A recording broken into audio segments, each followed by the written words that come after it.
Assalamualaikum warahmatullahi wabarakatuh. Nama Muhammad Adi Nugraha Uliadirsa, NIT 23092388, Prodi D4 MTU kelas Delta. Di sini saya akan menjelaskan kuis pengantar manajemen. Soal nomor 1, menurut Anda, mengapa komunikasi dianggap kunci dalam konteks manajemen? Berikan contoh bagaimana komunikasi yang efektif dapat meningkatkan kinerja organisasi. Jelaskan beberapa hambatan umum dalam komunikasi manajerial dan mengatasinya. Baik, komunikasi dalam manajemen itu sangatlah penting karena komunikasi itu sebagai alat penyampai pesan dari seseorang ke seseorang, dari manajer ke anggota organisasi, dari anggota organisasi ke anggota organisasi, dan dari anggota organisasi ke manajer. Selanjutnya itu berikan contoh bagaimana komunikasi yang efektif dapat meningkatkan kinerja organisasi. Komunikasi yang efektif itu seperti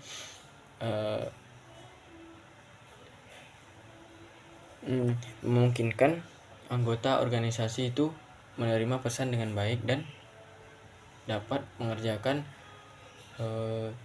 pekerjaan atau arahan dari atasan. Itu kalau menurut saya begitu. Selanjutnya itu ada jelaskan beberapa hambatan umum dalam komunikasi manajerial. Hambatannya itu seperti jika seseorang itu berkomunikasi dengan bahasa Inggris, lawan bicaranya tidak mengerti bahasa Inggris, komunikasinya itu akan tidak berjalan dengan lancar karena salah satu komunikasi itu harus mengerti dalam segi bahasa agar bisa dipahami dari orang yang satu ke orang yang satu lagi begitu. Selanjutnya nomor 2, jelaskan perbedaan antara manajemen dan kepemimpinan. Bagaimana seorang pemimpin dapat memotivasi dan menginspirasi timnya. Berikan contoh pemimpin terkenal dan strategi kepemimpinan yang mereka terapkan. Untuk manajemen itu perbedaan manajemen dan kepemimpinan. Untuk manajemen itu adalah seperti menyangkut masalah pengorganisasian, perencanaan, dan pengorganisasian dalam suatu organisasi, itu manajemen.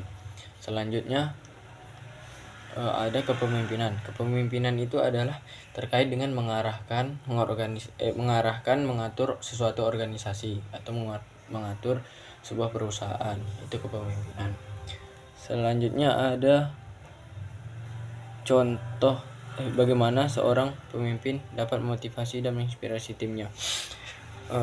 Dengan membangun hubungan yang baik, hubungan sosial yang baik dari pemimpin ke anggota. Dengan membangun hubungan sosial yang baik dapat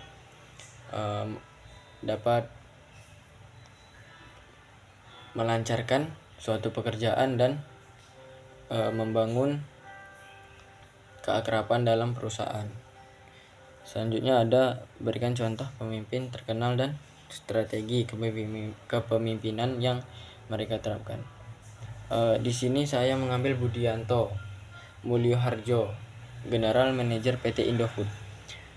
Dia sangat bagus dalam memimpin suatu perusahaan, membuat suatu perusahaan itu dapat bangkit dan terus maju, dan banyak disukai oleh anggota atau karyawan-karyawan di PT Indofood karena dia loyal kepada perusahaan, baik kepada karyawan atau bawahan-bawahannya, dan membuat dia sebagai pemimpin yang baik dalam memimpin suatu perusahaan. Selanjutnya itu bagaimana nomor 3 bagaimana teknologi informasi mempengaruhi praktek manajemen saat ini. Berikan contoh konkret bagaimana penggunaan teknologi informasi dapat meningkatkan efisiensi kolaborasi, dan pengambilan keputusan dalam suatu organisasi. Teknologi informasi sangatlah penting dalam manajemen. Terdapat proses manajemen yang perusahaan dapat dilakukan dengan cepat, sehingga pengambilan keputusan dan dilakukan secara lebih cepat dan akurat. Dalam pengambilan keputusan itu bisa cepat dan akurat. Ini yang memengaruhi praktek manajemen saat ini. Selanjutnya, contoh konkret bagaimana penggunaan, yaitu teknologi informasi mengumpulkan, menyimpan data, memudahkan untuk membuat keputusan yang tepat. Itu contoh konkret. Selanjutnya ada nomor 4, itu analisis SWOT. Analisis SWOT pada perusahaan penerbangan nomor 4, analisis menggunakan analisis SWOT pada perusahaan penerbangan, berikan strateginya. Di sini saya menganalisis perusahaan penerbangan.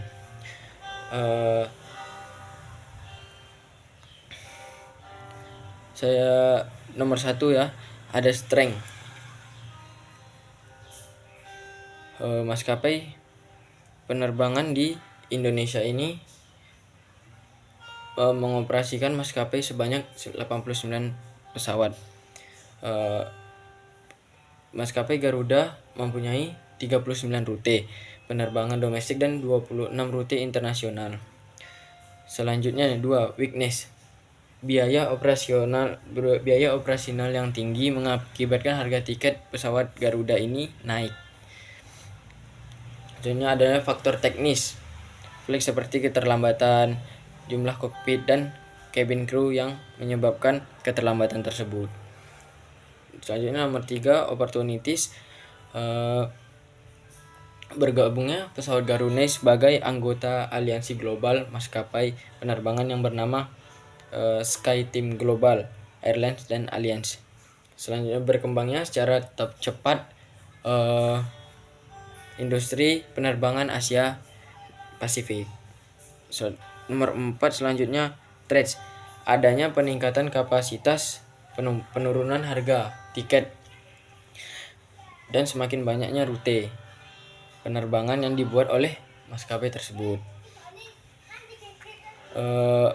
Maskapai asing yang melakukan penetrasi pasar di Indonesia itu udah sangat banyak, jadi mengakibatkan tenggelamnya maskapai dari Indonesia sendiri, mengakibatkan penurunan penumpang, penurunan pembelian tiket dari pesawat Garuda tersebut.